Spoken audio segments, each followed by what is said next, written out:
வணக்கம். புதுச்சேரி பட்ஜெட்டுக்கு மத்திய அரசு அனுமதி அளித்துள்ள நிலையில் விரைவில் சட்டசபையில் பட்ஜெட் கூட்டத்தொடர் துவங்க உள்ளது. புதுச்சேரி யூனியன் பிரதேசம் என்பதால் மத்திய அரசின் அனுமதி பெற்றே பட்ஜெட் தாக்கல் செய்ய முடியும்.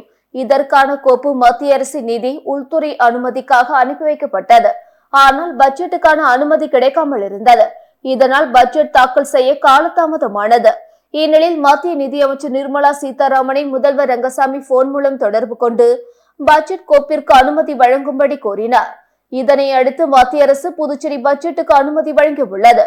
மத்திய அரசு அனுமதியை தொடர்ந்து புதுச்சேரி சட்டசபையில் பட்ஜெட் தாக்கல் செய்ய அரசு நடவடிக்கை எடுத்துள்ளது.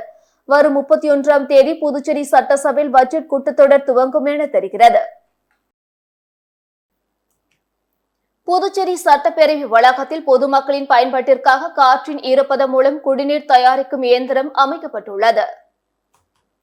நகர பகுதியில் வழங்கப்படும் தண்ணீர் உப்பு தன்மையுடன் இருக்கிறது. எனவே வீடுகளில் குடிநீர் சுத்திகரிப்பு இயந்திரங்களை பயன்படுத்தி சுத்தமான குடிநீரை பெறுகின்றனர். அரசு சார்பிலும் குடிநீர் சுத்திகரிப்பு நிலையங்கள் அமைக்கப்பட்டு ரூபாய் 7 விலையில் 20 லிட்டர் குடிநீர் வழங்கப்படுகிறது. இந்த நிலையில் புதுவை சட்டப்பேரவை வளாகத்தில் காற்றின் ஈரப்பதத்தை உறிஞ்சி குடிநீர் தயாரிக்கும் இயந்திரத்தை தனியார் நிறுவனம் ஒன்று சோதனை அடிப்படையில் நிறுவியுள்ளது. நாள் ஒன்றுக்கு சுமார் 20 லிட்டர் குடிநீர் தயாரிக்கும் அளவில் இந்த இயந்திரம் நிறுவப்பட்டுள்ளது. இந்த சோதனை முயற்சி வெற்றி பெற்றால் மேலும் சில இயந்திரங்களை நிறுவ திட்டமிடப்பட்டுள்ளது. காலாப்பட்டு மத்திய சிறைச்சாலையில் செல்போன் சிக்னல் கிடைக்காததை உறுதி செய்யும் வகையில் செல்போன் நெட்வொர்க் நிறுவனத்தினருடன் ஆலோசனை கூட்டம் சிறைச்சாலை நடைபெற்றது. புதுச்சேரி காலாப்பட்டு மத்திய சிறையில் 250க்கும் மேற்பட்ட கைதிகள் உள்ள நிலையில் அவ்வப்போது சிறையில் இருந்து போன் மூலம் வெளியில் உள்ளவர்களை மிரட்டி பணம் பறிக்கும் சம்பவம் தொடர்ந்து அரங்கேறி வருகிறது. இதனை தடுக்கும் பொருட்டு சிறைச்சாலையில் செல்போன் சிக்னல் கிடைக்காததை உறுதி செய்யும் வண்ணம் அனைத்து செல்போன் நெட்வொர்க் நிறுவனத்துடனான ஆலோசனை கூட்டம் சிறைத்துறை ஐஜி ரவி சிங் தலைமையில் நடைபெற்றது. சிறைவாசிகளை நல்வழிப்படுத்த பல்வேறு முயற்சிகளை சிறைத்துறை எடுத்து வரும் நிலையில் ஜாமர் கருவி பொருத்தப்பட்டும் எப்படி உள்ளே சிக்னல் கிடைக்கிறது என செல்போன் நெட்வொர்க் நிறுவனத்தாரிடம் சிறைத்துறை ஐஜி கேள்வி எழுப்பினார். மேலும் சிறைக்கு அருகே உள்ள சுனாமி குடியிருப்பு பகுதிக்கு பாதிப்பு வராமல் செல்போன் அலைவரிசை முறைப்படுத்த வேண்டுமென வலியுறுத்தினார். நீதிமன்றத்தின் தீர்ப்பை மீறி செல்போன் அலைவரிசை அதிகரித்தால் சட்ட ரீதியாக நடவடிக்கை எடுக்கப்படும் என எச்சரிக்கை விடுத்தார். இந்த கூட்டத்தில் சிறைத்துறை கண்காணிப்பாளர் பாஸ்கரன் மற்றும் அனைத்து செல்போன் நெட்வொர்க் நிறுவனத்தின் நிர்வாகிகள் கலந்து கொண்டனர். மத்திய அரசின் பட்ஜெட் பாரத நாட்டை வளர்ச்சி பாதைக்கு அழைத்து செல்லும் என உள்துறை அமைச்சர் நமச்சிவாயம் கருத்து தெரிவித்துள்ளார். இது தொடர்பாக புதுச்சேரி உள்துறை அமைச்சர் நமச்சிவாயம் வெளியிட்டுள்ள அறிக்கையில் மத்திய நிதியமைச்சர் நிர்மலா சீதாராமன் தாக்கல் செய்துள்ள 2024-2025 ஆண்டுக்கான நிதியாண்டிற்கான நிதிநிலை அறிக்கை பெண்கள், இளைஞர்கள், மாணவர்கள், விவசாயிகள், ஏழைகள், தொழில் முனைவோர் என அனைத்து தரப்பு மக்களின் வாழ்க்கையும் முன்னேற்றம் அடைய செய்யும் வகையில் அமைந்துள்ளது. வலிமையான பாரதம், வளர்ச்சி அடைந்த பாரதம் என்ற குறிக்கோளோடு நாட்டின் முன்னேற்றத்துக்கு இலக்கு நிர்ணயித்து செயல்பட்டு வரும் பிரதமர் நரேந்திர மோடியின் கேரண்டியை உறுதி செய்யும் வகையில் பட்ஜெட் அமைந்துள்ளது. குறிப்பாக கல்வி பயிலும் மாணவ மாணவிகளுக்கு கல்வி கடன் உதவித்தொகை ரூபாய் 10 லட்சமாக உயர்த்தப்பட்டுள்ளது. பெண்கள் மற்றும் குழந்தைகள் மேம்பாட்டு திட்டங்களுக்கு ரூபாய் 3 லட்சம் கோடி மற்றும் ஊரக வேலை வாய்ப்பில் ரூபாய் 2.66 லட்சம் கோடி ஒதுக்கப்பட்டுள்ளது. ரூபாய் 1 கோடி இளைஞர்களுக்கு தலை சிறந்த நிறுவனங்களில் 12 மாதங்களுக்கு பயிற்சி அளிக்கப்பட்டு மாதாந்திர உதவித்தொகையாக 5000 ரூபாய் வழங்கப்பட உள்ளது. ஒட்டுமொத்த பாரத நாட்டையும் வளர்ச்சி பாதைக்கு அழைத்து செல்லும் சிறப்பான நிதிநிலை அறிக்கை தாக்கல் செய்ய வழிகாட்டுதலாக இருந்த பிரதமருக்கும் சிறப்பான நிதிநிலை அறிக்கை தாக்கல் செய்த மத்திய நிதியமைச்சருக்கும் புதுச்சேரி தேசிய ஜனநாயக கூட்டணி சார்பிலும் புதுச்சேரி மாநில மக்கள் சார்பிலும் நெஞ்சார்ந்த பாராட்டுகளையும் வாழ்த்துக்களையும் தெரிவித்துக் கொள்கிறேன் என்று அதில் கூறப்பட்டுள்ளது. புதுவை அரசின் கலை பண்பாட்டுத்துறையும் ஆரோவில் அறக்கட்டளையும் இணைந்து கலை நிகழ்ச்சிகள் நடத்துவது தொடர்பாக புரிந்துணர்வு ஒப்பந்தம் முதல்வர் ரங்கசாமி முன்னிலையில் கையெழுத்தானது. ஆரோவில் அறக்கட்டளை சார்பில் கலை நிகழ்ச்சிகள் தொடர்ந்து நடத்தப்பட்டு வருகின்றன. மேலும் ஓவிய கண்காட்சிகள் உள்ளிட்டவையும் நடத்தப்படுகின்றன. இதனை உள்ளூர் பார்வையாளர்கள் மட்டுமின்றி ஏராளமான வெளிநாட்டினரும் கண்டு ரசித்து வருகின்றனர். ஆகவே புதுவை அரசு உள்ளூர் கலைஞர்களின் வாழ்வாதாரத்தை மேம்படுத்தும் வகையில் கலை பண்பாட்டுத்துறை மூலம் ஆரோவில் அறக்கட்டளையுடன் கலை நிகழ்ச்சிக்கான புரிந்துணர்வு ஒப்பந்தத்தை மேற்கொண்டுள்ளது. இந்த புரிந்துணர்வு ஒப்பந்தமானது முதல்வர் ரங்கசாமி முன்னிலையில் கையொப்பமானது. இதில் கலை பண்பாட்டுத்துறை செயலர் நெடுஞ்செழியன், ஆரோவில் அறக்கட்டளை சிறப்பு அதிகாரி வஞ்சுடவள்ளி ஆகியோர் கையொப்பமிட்டனர். அரசு செயலர் கேசவன், ஆரோவில் இயக்குனர் சோனாம்பிகா, அரசின் கலை பண்பாட்டுத்துறை இயக்குனர் கலியபெருமாள் ஆகியோர் உடனிருந்தனர். புதுச்சேரி அரசு குடிசை மாற்று வாரியம் மூலம் உருளையன்பேட்டை தொகுதிக்குட்பட்ட கண்டக்டர் தோட்டம் பிரியதர்ஷினி நகரில் சுமார் 37 லட்சம் மதிப்பில் சாலை அமைக்கும் பணியினை தொகுதி சட்டமன்ற உறுப்பினர் நேரு பூஜை செய்து தொடங்கி வைத்தார். புதுச்சேரி அரசு குடிசை மாற்று வாரியம் மூலம் உருளையன்பேட்டை தொகுதிக்குட்பட்ட கண்டக்டர் தோட்டம் பிரியதர்ஷினி நகர் பகுதியில் சுமார் 37 லட்சம் மதிப்பில் சாலை அமைப்பதற்கான பூமி பூஜை விழா இன்று நடைபெற்றது. இதில் தொகுதி சட்டமன்ற உறுப்பினர் நேரு பங்கேற்று பூஜை செய்து பணியினை தொடங்கி வைத்தார். மேலும் விரைந்து பணிகளை முடிக்குமாறு அதிகாரிகளிடம் வலியுறுத்தினார்.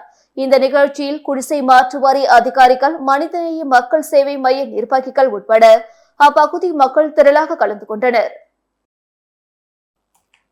திண்டிவனத்தில் உள்ள போட்டோ ஸ்டுடியோவில் கேமரா மற்றும் பணத்தை திருடி சென்ற புதுச்சேரி வாலிபரை மரக்காணம் போலீசார் கைது செய்தனர். மரக்காணம் கிழக்கு கடற்கரை சாலையில் போலீசார் வாகன சோதனையில் ஈடுபட்டிருந்த போது புதுச்சேரியிலிருந்து மரக்காணம் நோக்கி பல்சர் பைக் ஓட்டி வந்த இளைஞரை நிறுத்தி சோதனை செய்ததில் அவர் முன்னுக்கு பின் முரணாக பதிலளித்ததால் சந்தேகம் அடைந்த போலீசார் அவரை காவல் நிலையம் அழைத்து சென்று விசாரணை மேற்கொண்டனர்.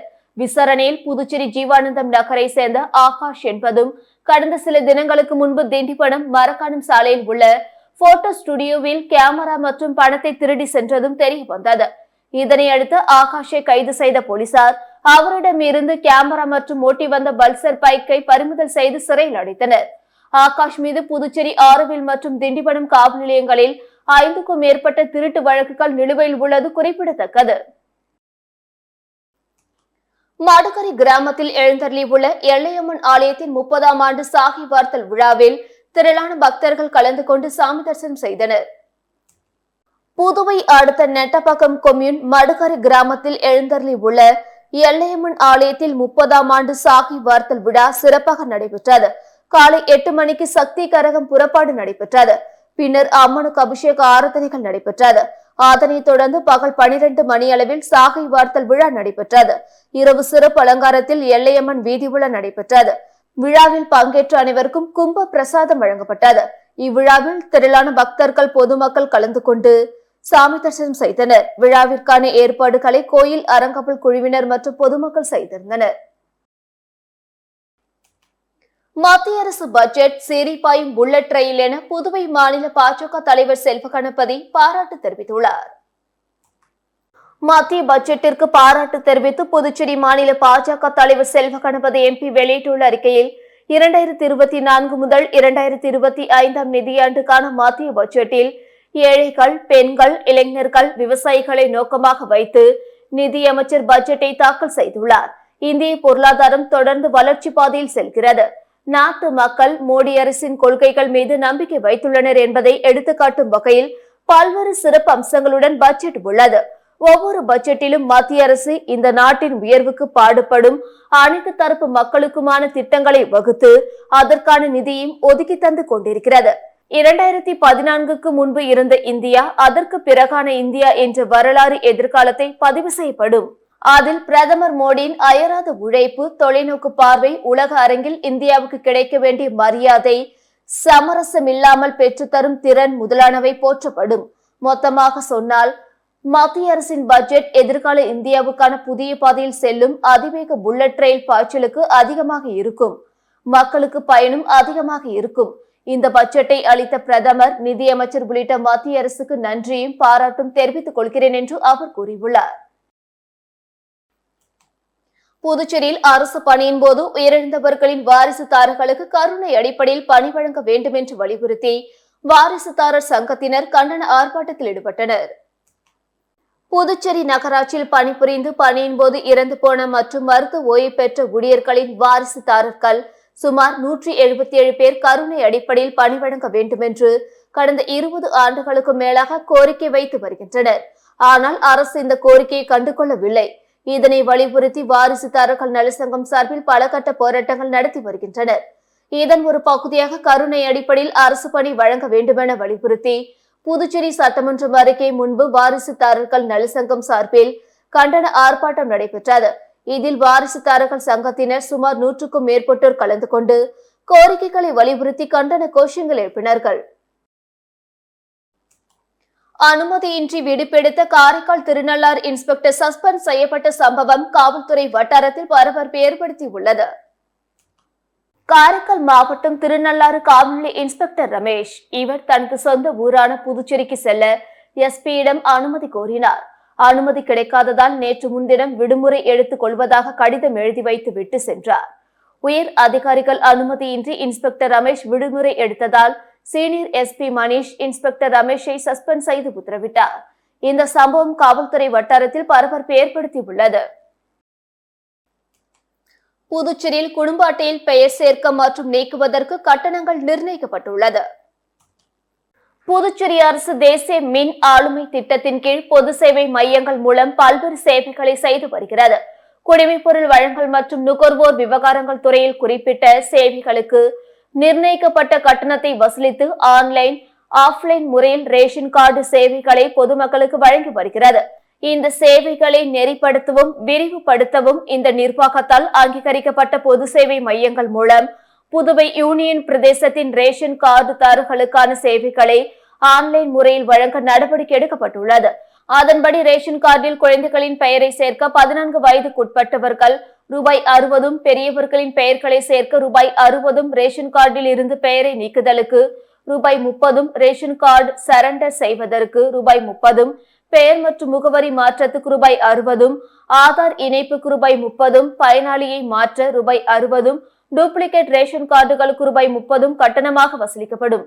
இதற்கான அறிவிப்பை துணைநிலை ஆளுநர் உத்தரவின்படி தகவல் தொழில்நுட்பத்துறை இயக்குநர் சிவராஜ் மீனா வெளியிட்டுள்ளார். புதுச்சேரி வாழைக்குளம் அருள்மிகு ஸ்ரீ செங்கழுநீர் அம்மனின் 96வது ஆண்டு செடல் மகோற்சவத்தை முன்னிட்டு ரிஷப வாகனத்தில் அம்மன் திருவிதி விழா நடைபெற்றது. புதுச்சேரி வாழைக்குளம் பகுதியில் அமைந்துள்ளது அருள்மிகு ஸ்ரீ செங்கழுநீர் அம்மன் ஆலயம். இந்த ஆலயத்தில் 96வது ஆண்டு செடல் மகோற்சவம் நேற்று கொடியேற்றத்துடன் தொடங்கியது. தினம்தோறும் செங்கழுநீர் அம்மன் பல்வேறு வாகனத்தில் எழுந்தருளி பக்தர்களுக்கு காட்சியளித்து வருகின்றார். இதன் ஒரு பகுதியாக ரிஷப வாகனத்தில் அலங்கரிக்கப்பட்ட செங்கழுநீர் அம்மன் எழுந்தருளி மின் விளக்குகளால் அலங்கரிக்கப்பட்ட வாகனத்தில் திருவிதி விழா சென்றார். செடல் மகோற்சவத்தின் முக்கிய திருவிழாவான செடல் வைபவம் வரும் வெள்ளிக்கிழமை நடைபெறும் என்றும் சனிக்கிழமை தெப்ப உற்சவத்தில் அம்மன் எழுந்தருளி காட்சி தர உள்ளார். அதனால் பக்தர்கள் கலந்து கொண்டு அம்மனை வழிபட்டு செல்லுமாறு கோயில் நிர்வாகத்தின் சார்பில் கேட்டுக் கொள்ளப்பட்டுள்ளது. RSS விழாக்களில் அரசு ஊழியர்கள் பங்கேற்கலாம் என மத்திய அரசு அறிவித்துள்ளது. அரசு நிர்வாகமே RSS கட்டுப்பாட்டில் போகக்கூடிய ஆபத்து ஏற்பட்டுள்ளதாக ஜி. ராமகிருஷ்ணன் தெரிவித்துள்ளார்.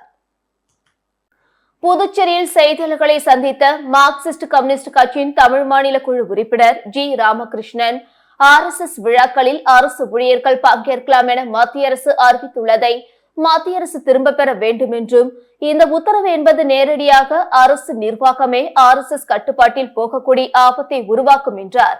மத்திய மாநில அரசுகள் குறைந்தபட்ச ஊதியத்தை ரூபாய் 26,000 அறிவிக்க வேண்டும் என்றும் தமிழகத்தை போல புதுச்சேரி அரசும் நெல் கொள்முதலை நேரடியாக விவசாயிகளிடம் செய்ய வேண்டும் என கூறினார்.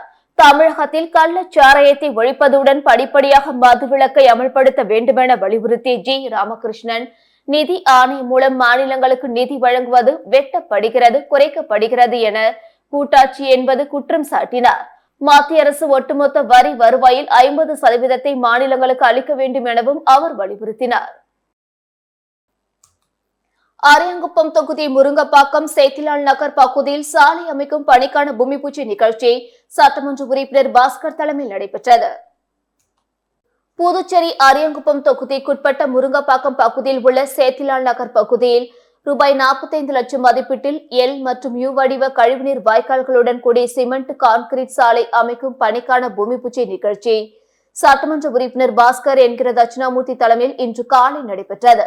தொடர்ந்து இப்பகுதியில் பராமரிப்பின்றி சிதிலமடைந்துள்ள மணமகள் மன்றத்தை சீரமைத்து புதிய சமுதாய நலக்கட்டிடம் அமைத்து தர வேண்டுமென அப்பகுதி மக்கள் கோரிக்கை வைத்துள்ளனர். இதனை சட்டமன்ற உறுப்பினர் ஏற்று உரிய நடவடிக்கை எடுப்பதாக உறுதி கூறினார். மேலும் இந்நிகழ்ச்சியில் துறை இயக்குநர் இளங்கோவன், மேலாண் இயக்குநர் சிவகுமார், செயற்பொறியாளர் பக்தவச்சலம், இளநிலை பொறியாளர் கார்த்திக் மற்றும் அரியங்குப்பம் தொகுதி என்ஆர் காங்கிரஸ் மற்றும் தேசிய ஜனநாயக கூட்டணி கட்சி நிர்வாகிகள் பலர் இந்நிகழ்ச்சியில் கலந்து கொண்டு சிறப்பித்தனர். புதுச்சேரி ஜிப்மரில் மருத்துவ படிப்புகளில் சேர்வதற்கான நுழைவுத் தேர்வுகள் முடிவுகள் வெளியிடப்பட்டன. புதுச்சேரி கோரிமேட்டில் ஜிப்மர் மருத்துவக் கல்லூரி மற்றும் மருத்துவமனை செயல்படுகிறது. இதில் மருத்துவம் சார்ந்த 121 படிப்புகளில் சேர ஆண்டுதோறும் விண்ணப்பங்கள் பெறப்பட்டு மாணவர் சேர்க்கை நடைபெற்று வருகிறது. இணைய வழியில் ஜிப்மரின் நுழைவுத் தேர்வை நடத்தி மருத்துவ படிப்பு இடங்கள் நிரப்பப்படுகின்றன. நிகழாண்டுக்கான நுழைவுத் தேர்வு சென்னை, பெங்களூர் உட்பட 9 நகரங்களில் கடந்த 7ஆம் தேதி நடைபெற்றது. தேர்வு முடிவுகள் பாடப்பிரிவுகள் வாரியாக தற்காலிக தகுதி பட்டியலாக ஜிப்மர் இணையதளத்தில் வெளியிடப்பட்டுள்ளது. இதற்கான கலந்தாய்வு தேதி பின்னர் அறிவிக்கப்படும் என ஜிப்மர் நிர்வாகம் தெரிவித்துள்ளது. எம்டிஎஸ் படிப்புக்கு முதல் சுற்று சீட் ஒதுக்கீட்டில் தேர்வானோர் நாளைக்குள் கல்லூரியில் சேர அறிவுறுத்தப்பட்டுள்ளனர். இது தொடர்பாக புதுச்சேரி சென்டாக் ஒருங்கிணைப்பாளர் அமன் சர்மா வெளியிட்டுள்ள செய்திக்குறிப்பில், முதுநிலை பல் மருத்துவ படிப்பில் உள்ள அரசு ஒதுக்கீடு, நிர்வாக ஒதுக்கீடு, சிறுபான்மையினர் ஒதுக்கீடு மற்றும் என்ஆர் ஒதுக்கீட்டில் உள்ள இடங்களுக்கான முதல் சுற்று தற்காலிக சீட் ஒதுக்கீடு பட்டியல் சென்டாக் இணையதளத்தில் வெளியிடப்பட்டுள்ளது. மாணவர்கள் தங்களது டேஷ்போர்டில் சீட் ஒதுக்கீட்டு உத்தரவை பதிவிறக்கம் செய்து 25ஆம் தேதி மாலை 6 மணிக்குள் சம்பந்தப்பட்ட கல்லூரி முதல்வரிடம் அனைத்து அசல் ஆவணங்களுடன் சீட் ஒதுக்கீட்டு உத்தரவை சமர்ப்பித்து கல்லூரியில் சேர வேண்டும். எம்டிஎஸ் படிப்புக்கான கல்வி கட்டணம் சென்டாக் இணையதளத்தில் பதிவேற்றம் செய்யப்பட்டுள்ளது. மாணவர்கள் தங்களது கல்வி கட்டணத்தை சென்டாக் கணக்கிற்கு மாற்றுமாறு கேட்டுக் கொள்ளப்படுகிறார்கள். சென்டாக் வசூலிக்கும் கட்டணம் சம்பந்தப்பட்ட கல்லூரி கணக்கிற்கு மாற்றப்படும். எஸ்சி, எஸ்டி மாணவர்கள் அரசு ஒதுக்கீட்டு இடங்களுக்கு கல்வி கட்டணம் செலுத்த வேண்டும். ஏனெனில் அவர்களுக்கான கல்வி கட்டணம் ஆதி திராவிட நலத்துறை மூலம் செலுத்தப்படும். ஏதேனும் கேள்விகள் இருந்தால் மாணவர்கள் சென்டாக் உதவி மைய எண்களை தொடர்பு கொள்ளலாம் என்று அவர் கூறியுள்ளார். கொம்பாக்கம்பேட் சமுதாய நலக்கூடத்தில் ரூபாய் 8,61,000 மதிப்பீட்டில் கிரில் மற்றும் கால்வாளம் அமைக்கும் பணியினை எதிர்க்கட்சித் தலைவர் சிவா துவக்கி வைத்தார். புதுச்சேரி அரசு ஆதி திராவிட நலம் மற்றும் பழங்குடியின நலத்துறை மூலம் வில்லியனூர் சட்டமன்ற தொகுதிக்குட்பட்ட கொம்பாக்கம்பேட்டில் உள்ள சமுதாய நலக்கூடத்தில் ரூபாய் 8,61,894 ரூபாய் மதிப்பீட்டில் கிரில் வேலையுடன் கூடிய கால்வாளம், தகடு கூரையால் கொட்டகை அமைப்பதற்கான துவக்க விழா இன்று நடைபெற்றது. இந்நிகழ்ச்சியில் தொகுதி சட்டமன்ற உறுப்பினரும் சட்டமன்ற எதிர்க்கட்சித் தலைவருமான சிவா அவர்கள் கலந்து கொண்டு பூமி பூஜை செய்து பணியினை துவக்கி வைத்தார். இந்நிகழ்ச்சியில் பொறியாளர் பக்தவச்சலம், ஆதி திராவிட நலத்துறை மேலாண் இயக்குநர் சிவகுமார், இயக்குநர் இளங்கோவன், உதவி பொறியாளர் திருவருட் செல்வம் மற்றும் ஊர் முக்கியஸ்தர்கள் மற்றும் திமுக நிர்வாகிகள் பலர் திரளாக கலந்து கொண்டனர். சூரமங்கலம் சாராயக்கடை அருகில் உள்ள வீட்டில் வாலிபர் ஒருவர் உயர் மின்னழுத்த கம்பியில் சிக்கி பரிதாபமாக உயிரிழந்த சம்பவம் பரபரப்பை ஏற்படுத்தியுள்ளது. புதுவை அடுத்துள்ள சூரமங்கலம் சாராயக்கடை அருகில் உள்ள பூட்டிய வீட்டில் மாடியில் இருந்து துர்நாற்றம் வீசியது. அந்த வீட்டின் கீழ்ப்பகுதியில் கலியபெருமாள் என்பவர் சலூன் கடை வைத்துள்ளார். துர்நாற்றம் அதிகமாக வீசவே நெட்டப்பக்கம் காவல் நிலையத்தில் தகவல் அளித்துள்ளார். நெட்டப்பக்கம் உதவி ஆய்வாளர் வீரபத்திரன் மற்றும் போலீசார் சம்பவ இடத்துக்கு சென்று பார்த்தனர். வீட்டின் மேல் பகுதியில் செல்லும் உயர் மின்னழுத்த கம்பியில் சிக்கி உடல் கருகி இருந்தது தெரிய வந்தது. அவரது உடல் அழுகிய நிலையில் காணப்பட்டது. போலீசார் உடலை மீட்டு புதுவை அரசு மருத்துவமனைக்கு அனுப்பி வைத்தனர். பின்னர் போலீசார் விசாரித்ததில் சூரமங்கலம் காலனி பாடசாலை பகுதியை சேர்ந்த சேகர் மகன் பூபதி பெயிண்டர் என்பது தெரிய வந்தது. கடந்த 16ஆம் தேதி சாராய கடையில் சாராயம் குடித்துவிட்டு அருகில் இருந்த வீட்டிற்கு தூங்குவதற்காக சென்றுள்ளார். எதிர்பாராத விதமாக உயர் மின்னழுத்த கம்பி அவர் மீது பட்டு இறந்துள்ளார். வீட்டிற்கு நடுவில் மனிதர்கள் தொடும் அளவிற்கு உயர் மின்னழுத்த கம்பி சென்றதே வாலிபரின் உயிரை பறித்துள்ளது. மின்துறையின் அலட்சிய போக்கால் உயிர் போனதற்கு பலரும் மின்துறை அதிகாரிகளை விமர்சித்து வருகின்றனர். இதனால் அப்பகுதியில் பரபரப்பு ஏற்பட்டது. பசித்தோருக்கு இரவு உணவு வழங்கும் சேவையினை ஆர்சிட்டி லைன் சங்கத்தை சார்ந்த மாவட்ட தலைவர் லைன் திரு பால்ராஜ் ஜான்சிராணி தேவூரா குடும்பத்தினர் செய்தனர். பசித்தவருக்கு புசித்தல் என்ற தாரக மந்திரத்தை லயன்ஸ் கிளப் இன்டர்நேஷனல் கையில் ஏந்தி வருடம் முழுவதும் 365 நாட்கள் சேவை திட்டம் என்பதை கருத்தில் கொண்டு தினமும் இரவு 100 நபர்களுக்கு உணவு வழங்கப்படுகிறது. இதனை ஆரூர் சிட்டி லைன் சங்கத்தை சார்ந்த மாவட்ட தலைவர் லைன் திரு பால்ராஜ் ஜான்சிராணி தேவோரா குடும்பத்தினர் செய்தனர்.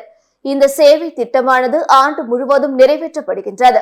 இந்த ஆண்டின் மாவட்ட ஆளுநராக பொறுப்பேற்றிருக்கும் முன்னாள் பொதுப்பணித்துறை தலைமை பொறியாளரும் 324G மாவட்டத்தின் ஆளுநர் ஆகிய திரு லயன் சுபாஷ் சந்திரபோஸ் அவர்களின் சிறப்பு ப்ராஜெக்டாக இந்த சேவை திட்டம் நடைபெறுகிறது.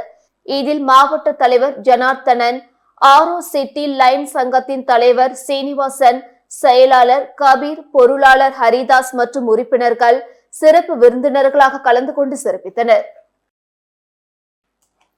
மாத இறுதியில் ஊதியம் வழங்க வேண்டும் உட்பட பல்வேறு கோரிக்கைகளை வலியுறுத்தி நாளை 25ஆம் தேதி சட்டப்பேரவை முற்றுகையிட போவதாக அங்கன்வாடி ஊழியர்கள் சங்கம் அறிவித்துள்ளது.